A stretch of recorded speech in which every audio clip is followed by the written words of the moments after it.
At the same time, I'm noticing how I haven't really properly reviewed Edge of Extinction, and I haven't reviewed South Pacific at all. Both of these things are weighing heavily on my mind as I'm reviewing Guatemala, and I realize, what do all of these 3 seasons have in common?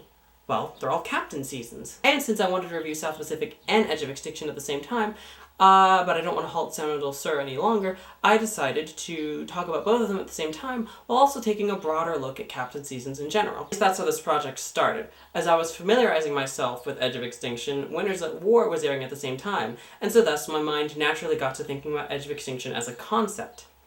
So even though I already technically reviewed Edge of Extinction, we're going to have a 2-part video series where I talk about Edge of Extinction in relation to it being a captain season, and then in part 2 where we talk about the concept of the twist as a whole and how it brought down what without it would have been one of the best seasons of the 30s. Sounds good? Good. As we saw last time, captain season started rather early on in Survivor's career. Season 11, Guatemala, was the first time returning players had come back in a season with new players. Mostly comprised of new contestants, Stephanie and Bobby John from the last season, Palau, returned for another shot. After losing every single immunity challenge last time and then forced to compete in a fire-making challenge. The story threads here were too intriguing to pass up. What if the 2 remaining members of the Oolong tribe had another shot at the money? They were put on opposite tribes to ensure that for at least one of them, they wouldn't repeat their history. Apparently, 2 other pairs of contestants were in talk for this season. 2 other groups of players, Roger and Redacted from Survivor the Australian Outback, and Wanda and Jonathan from that same season, Survivor Palau. What's interesting about these pairs of returning players is that they each have something that connects them. Roger and Redacted are a contestant from the Australian Outback, Jonathan and Libby are the 2 people that got voted out on day 1, and Stephanie and Bobby John, as already discussed, were the 2 remaining members of the Oolong tribe. Ultimately, they decided on those 2 people in what I think was meant to capitalize on Stephanie's immense popularity, as she was the most popular contestant at the time, which Guatemala then took that reputation and stumped it in a million pieces. Stephanie made it to the end, but failed to garner any respect from the jury. We've discussed this, but this is just the Cliff Notes version to refamiliarize everyone on how captain season started. I think this probably put production off from even doing another captain season. It was a failure in their eyes, as Stephanie not only didn't win, but they overnight lost one of their great stars. However, 6 years later, they tried it again with Redemption Island, again utilizing story threads left over from another season. This time, the rivalry between heroes versus villain contestants, Boston Rob Mariano and Russell Hantz. This time, it did work out for them because Boston Rob finally took home the crown of sole survivor on his 4th attempt. Despite it being nearly eviscerated by critics and fans alike, production must have really liked the season and the result it gave them because they tried it again for the very next season, South Pacific. The format is almost exactly the same. 1 returning player in each tribe, both of them fan favorites with multiple seasons under their belt but have never won, Redemption Island, and no tribe swap. And now they've finally broken any pretense there was of any history being there between the 2 returning players. This is where South Pacific is a game changer in the evolution of captain seasons. For the first time, the 2 returning players had absolutely no history together. Coach and Ozzy had never competed on a season together. Their only connective tissue was being voted out by Parvati on a fan favorite season, I guess. Coach and Ozzy were brought back not because they have a story, but because they were fan favorites. End of story. The story here is nigh identical to the last season. One tribe mercilessly picking off the other post-merge, and then the returning player using their already established power structure to predictably take out the outsiders of the tribe that just belonged to the other tribe. The difference here is that thanks to Redemption Island, one of the returning players, notorious challenge beast Ozzy, made it to the Final Four after playing almost none of the game post-merge. In fact, both returning players made it to Final Four. 18 contestants, 16 of them new, 2 of them vets, and still, the outnumbered returning players were safe and sound on day 38. To me, this was the real turning point. This had never happened before. One of the vets might have made it to day 39 always, but the other was always voted off long before final tribal council. Had Ozzy won the final immunity challenge, the fan favorite would have won a jury vote in a landslide for the 2nd time in a row, but this time in an even more unsatisfying win. At least Boston Rob dominated the game in the traditional sense. Ozzy barely had to play any of the game itself. He was able to use Redemption Island as a crutch. Ozzy almost completely just broke Survivor, and who knows what its future would have been had this panned out for them again. Luckily, Sophie beat Ozzy in the final immunity challenge, and then beat Coach at Final Tribal Council. The next captain season was 2 seasons after, Survivor Philippines, where they returned to instilling a theme between the returning players. This time, the vets were people who had been medically evacuated from the game and never truly got to finish their survivor story. This season is notable for being the first season since Heroes vs. Villains to not have a negative reception. The Philippines is smack dab in what is commonly known as the Dark Ages, an era of terribly received seasons that Redemption Island and South Pacific are undeniably a part of. But Philippines is the dark horse of this era, the one good season surrounded by the lowest of the Survivor pantheon. Philippines is often regarded as the best captain season ever, most likely because, unlike other installments, the returning player didn't boringly steamroll their way through the game. Now, yes, Redacted made it all the way to day 39, but he didn't control the game the same way Stephanie, Boston Rob, or Coach did. Which brings us to the last and what it seems final captain seasons of all time, and the entry that inspired this video, Edge of Extinction. Now, due to the controversial twist that we'll be talking about next week, being a captain season isn't usually what comes to mind when thinking about the season. It probably doesn't help that this remains the season where the vets did the least well, all 4 of them being voted out before the final 8. And now they've become completely honest as to the reasoning behind bringing such huge fan favorites. In Jeff's own words, once we landed on Extinction, what stood out to me is we're asking people to go further than we've ever gone before in a game that's already very difficult. Let's bring reminders of how difficult it is. We're going to bring 4 returning players that are going to remind you. They are some of the most celebrated players of Survivor history, and yet they've never won, which just goes to prove how hard and unpredictable this game is. It's right out in the open now. Captain season are used to give exceedingly popular players that have never won an easy claim to the crown. It's time to look at the specific contestants who have come back for these types of seasons. Obviously, none of them have won at the start of their season. We have David, Stephanie, Bobby John, Redacted, and Russell Swan all competing for their second time, and Coach, Aubrey, Joe, Wentworth, Russell Hance, Jonathan Penner, and Ozzy were all competing for their 4th time. And of course, Boston Rob was infamously competing against newbies for his 4th time. You see the problem here, right? You have what would normally be a completely newbie cast playing against really knowledgeable players with 2 or 3 seasons under their belt already. Not only the sheer star power, but usually the added experience means that they have a huge unfair advantage going into the game. In fact, Edge of Extinction is the only captain season where none of the returning players made it to Final Tribal Council. And that season had more returning players on average compared to the rest of the cast. The type of players that come back are also very consistent. Many of them have come back after losing at Final Tribal. Boston Rob, Russell, Aubrey, and Ozzy had all lost a jury vote to their competitors, and with the slight exception of Ozzy, all of them have had huge profile fan members that all perceive them as robbed from the win by a jury of bitter players, losing to lesser profile winners who are not as outwardly aggressive in their approach to the game. For what it's worth, Ozzy is really the only one of these 4 to not universally be perceived as #robbed, and he's also coincidentally the only one to have lost to a man. Make of that what you will. It's highly theorized that production was unhappy with each of these respective decisions, and so what better way to correct the decision of the jury than by putting them on a season where they're guaranteed an easy win. And then of course you have the 4th place robbed goddesses like David and Kelly Wentworth, who were almost guaranteed the victory if they had made it to Final Tribal Council. What's interesting to me is that despite this, more players leave these seasons as losing finalists than enter as one. Counting the 4 I've already mentioned, Stephanie, Redacted, and Coach all lost jury votes in the very seasons that were built with the intention of them possibly winning. Out of all 13 vets, Boston Rob is the only person to find the magic formula of entering a captain season a loser and coming out of it a winner. And it wasn't just luck. He's just better at this than Stephanie, Redacted, or Coach. Stephanie and Coach both decided to go to the end with more respected players and didn't bring the goats that they should have and very well could have dragged to the end with them. And of course, Redacted infamously thought that he could just beat anyone as long as he got there. But wait, if the new players fall head over heels for the returning players, why did they even need to bring goats to the first place? Why aren't they just respected by the jury? Well, I don't know what changes their minds in between day 1 and day 39, but it seems that by the end, the newbies are resentful of the vets for stealing their thunder. Like, at first, they didn't realize how dangerous they were until it's too late, and then they're just angry at them for somehow weaseling their way to the end when they were so thoroughly outnumbered. We can get them out anytime. Oops.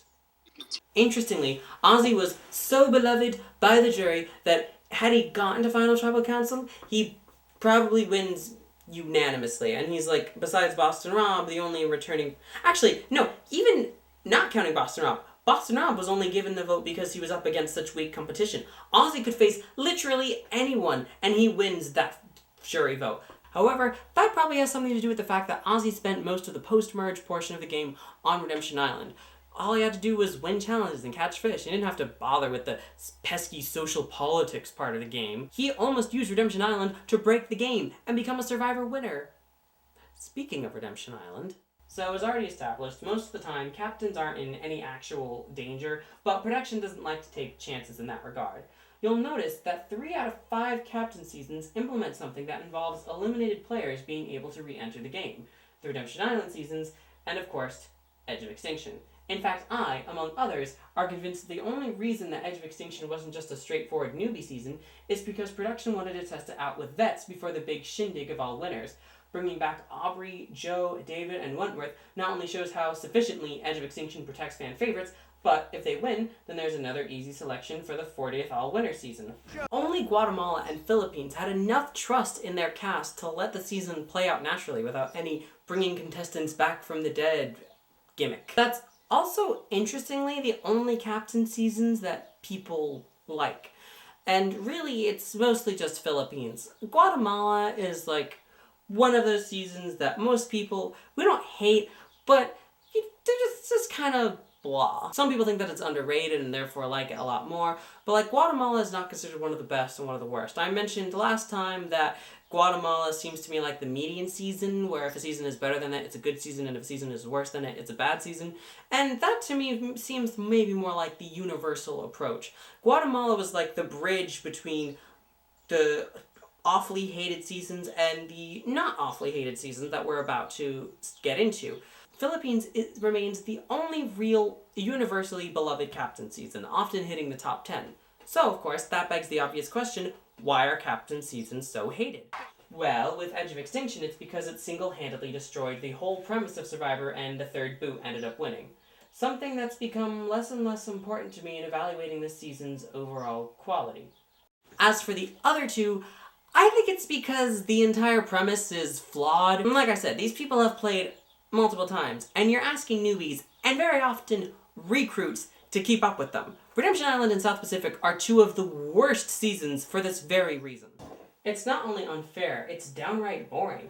There's nothing particularly fun about watching Boston Rob and Coach cakewalk their way to the end, making every decision, and never ever having to worry about a coup, because people are either too stupid to realize they can't beat him, or too smart to realize they can beat him, and should thus not rock the boat too much. Not to mention that neither season has particularly interesting newbies either. Redemption Island itself only has like 3 returnees. One of them's the first boot, one of them is freaking Philip, and the other is, you know, the cute girl. Cara Moen infamously had a hard time casting its favorites because, well, look at the casting pool it has over the last few seasons. Redemption Island and South Pacific have god-awful casts. Yes, I absolutely respect the winners. I absolutely respect that Sophie did exactly what she needed to do. She realized she could beat Coach and Albert and therefore had no reason to want to break that up. And it's a great game if you want to actually win, but it's just awful television. And South Pacific hits that awful sweet spot of being both boring and incredibly mean-spirited. Before the wonderful casts of Philippines and Edge of Extinction, you could probably count the number of dynamic new players from these casts on both of your hands. Maybe you could count Andrea, maybe Cochran, but that's it. We discussed this last time in Guatemala. Guatemala doesn't even have any newbie returnees except for Danny. These casts are more than not completely boring, with 1 or 2 few exceptions. More often than not, the vets don't stay likable either. Yeah, Redacted, Coach, and Russell were already insufferable, but they became absurdly unlikable as TV characters. Part of the reason South Pacific is so hard to stomach for me is just the pure sliminess that's radiating from Coach every second he's on screen. I may not be a religious person myself, but I recoil in disgust when I see Coach using something as personal as a person's faith and using it to further his own game, using it to manipulate and gaslight his tribe members. I may have been hard on Brandon in my Caramoan review, but here, my heart goes out to him completely. He's young, he's confused, he clearly has some sort of mental stuff that's going on inside him, and Coach is not at all helping. He's instead using him as a pawn to further his own game. He holds a prayer circle with his tribe in hopes that they find the idol, knowing full well that he has the idol in his pocket. And Ozzy comes off as pretty douchey in the season as well. Unpleasantness that reeks from every aspect of the season is the reason that I have been particularly unmotivated to return back to this season. I already wrote a script and recorded my thoughts on the season. It just never panned out because of technical difficulties. And now you want me to go dedicate more time to a season that I hate? No, sorry, I'm not gonna do it. If you want, you can go read my thoughts of it in the blog that I will put down in the description that's been collecting dust for the last year. For now, I kind of just want to move on to greener pastures.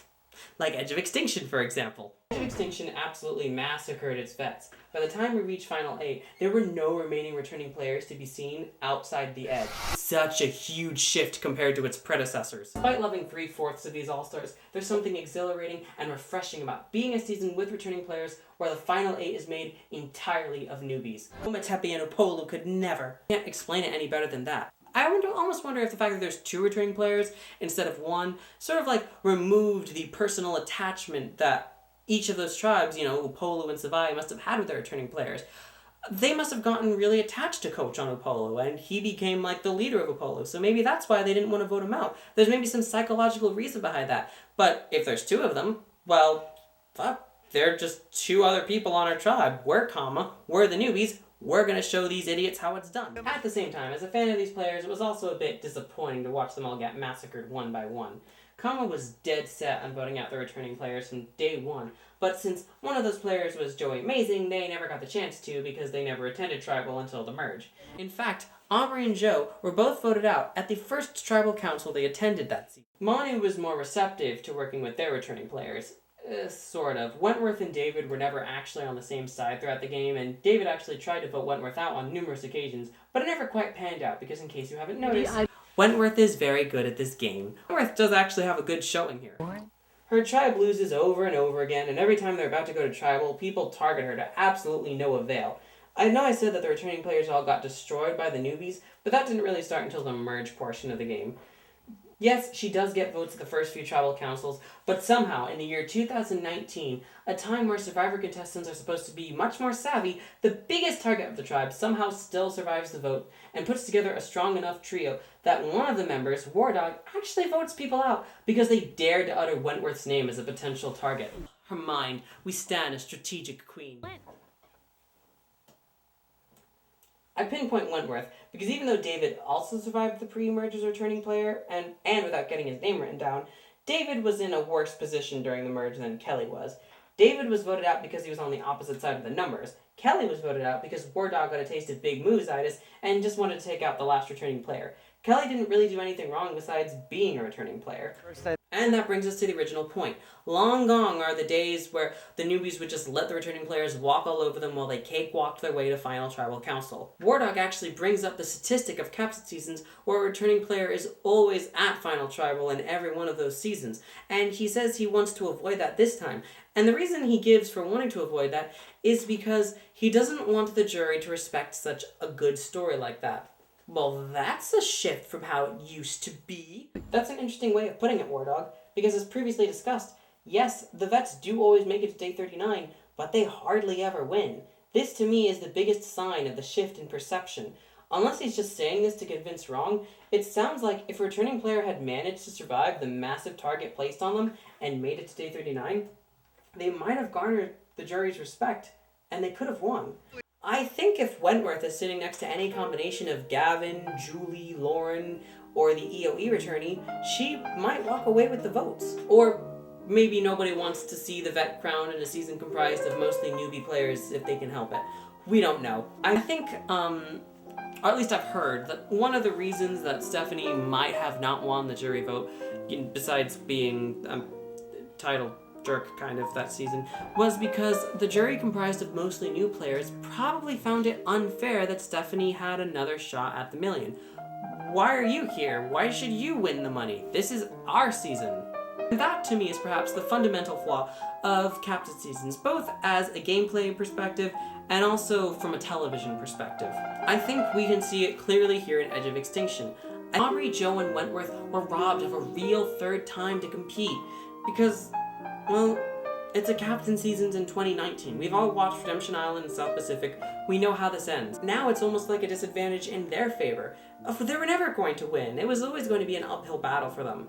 I'd imagine if I was someone about to compete on my favorite reality television show, I'd feel frustrated if I find out that I was about to be competing with band favorites. It's unfair from a gameplay perspective because they have days upon days of Survivor experience on me, but it's also unfair from a television perspective because if I'm on the same tribe as Aubrey, Wentworth, Joey Amazing, or Boston Rob, I can kiss any screen time that I'm going to have goodbye. Maybe that's why you can count the number of breakout stars from Captain Seasons on one hand. Maybe that's why Philippines is the only breakout season of this era, because the newbies and vets aren't clashing for attention, but instead they're contributing to the story together. I think that if they want to continue doing Captain Seasons, which they don't want to do, so the point is moot anyway, but if they were, I think the way to fix this would be to instill a theme, make an actual theme. Philippines has the right idea. Make it so that these players are getting a second chance, and make it so that it wouldn't be unfair if they're competing on a season like this. Maybe make it players that were swap screwed, or players that were taken out because of stupid twists. Maybe do another medically evacuated thing, that's fun. Or perhaps make it players who lost fire. Don't just make the theme players that were salty that they lost. Because if you do, they're either at a massive disadvantage, a massive advantage, or dead in the water anyway because the jury never wanted to vote for them. Remember, Boston Rob is the only person that has come out of this as a winner. It doesn't work the way it's intended. There is a flaw in the game. Captain Seasons were made to give fan favorites an easy win, but I think the opposite is true. In the end, Captain Seasons were designed to fail.